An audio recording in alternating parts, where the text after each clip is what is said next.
privat bagi seseorang yang menghasilkan suatu karya intelektual untuk memperoleh hak eksklusif yang diberikan oleh negara. Hak kekayaan intelektual secara umum dibagi menjadi hak cipta dan hak kekayaan industri yang mencakup paten, desain industri, merek, penanggulangan praktik persaingan curang, desain tata letak sirkuit terpadu, dan rahasia dagang. Di Indonesia, hak merek adalah salah satu hak yang memperoleh perlindungan hukum dengan syarat harus terdaftar dalam daftar umum merek sebagaimana diatur dalam pasal 3 Undang-Undang Nomor 12 Tahun 2001 tentang merek. Yang dimaksud dengan merek adalah suatu tanda yang berupa gambar, nama, kata, huruf-huruf, angka-angka, susunan warna, atau kombinasi dari unsur-unsur tersebut yang memiliki daya pembeda dan digunakan dalam kegiatan perdagangan barang dan jasa. Contoh kasus dari hak merek adalah dua perusahaan yang memiliki kemiripan produk sehingga membuat konsumennya merasa kebingungan. Dalam kasus ini, salah satu perusahaan telah mendaftarkan mereknya dan perusahaan yang lainnya baru mengajukan permohonan pendaftaran merek ke Direktorat Jenderal Hak Kekayaan Intelektual.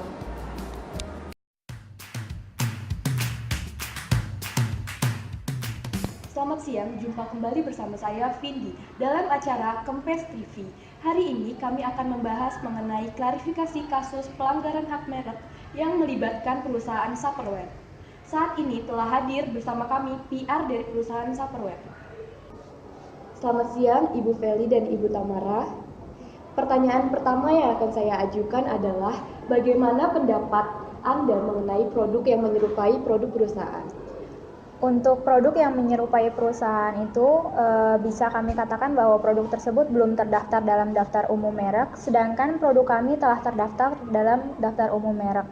Maka dari itu, produk tersebut telah melakukan pelanggaran atas hak merek kami selaku pemilik merek. Dan kami selaku perusahaan sudah melakukan langkah-langkah yang baik untuk menangani masalah ini. Pertanyaan selanjutnya yang akan saya tanyakan adalah, apa langkah perusahaan untuk mengatasi masalah ini? Kami sudah melaporkan kasus ini ke Direktorat Jenderal HKI. Maka dari itu, Direktorat Jenderal HKI telah mengumumkan bahwa Sulipware telah melakukan pelanggaran, yaitu berupa menyerupai produk Tupperware. Pertanyaan selanjutnya yang akan saya tanyakan, adakah kerugian yang dialami perusahaan setelah adanya produk yang menyerupai produk perusahaan? Untuk kerugian yang dialami perusahaan pasti ada ya. Dari konsumen itu sendiri, mereka menjadi bingung mana produk yang diproduksi oleh perusahaan Tupperware. Dan produktivitas kita juga mengalami penurunan karena konsumen juga jadi beralih menggunakan produk Sulipware karena mereka mematok harga lebih rendah dari kita. Pertanyaan yang terakhir yang akan saya tanyakan, apakah keuntungan yang diperoleh oleh perusahaan setelah mendaftarkan merek ke Dirjen HKI?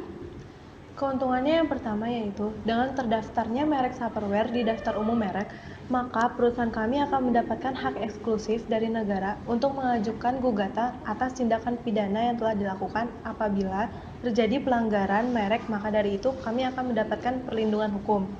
Selanjutnya, apabila kami sudah mendaftarkan merek di daftar umum merek, maka merek kami akan lebih terkenal dan mendapatkan citra yang baik dari mata perusahaan.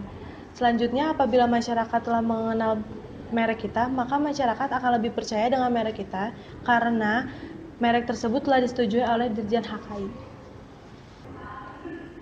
Iya, terima kasih Ibu Feli dan Ibu Tamara atas klarifikasinya. Sekian acara Kempes TV pada hari ini dan sampai jumpa di acara Kempes TV selanjutnya.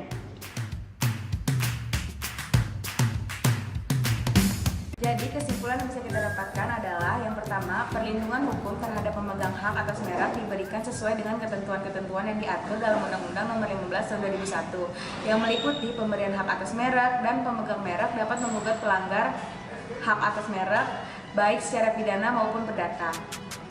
Dan yang terakhir, keuntungan dari merek yang terdaftar yaitu apabila terjadi pelanggaran merek yang dilakukan oleh pihak lain adalah dapat melakukan gugatan pidana dan perdata.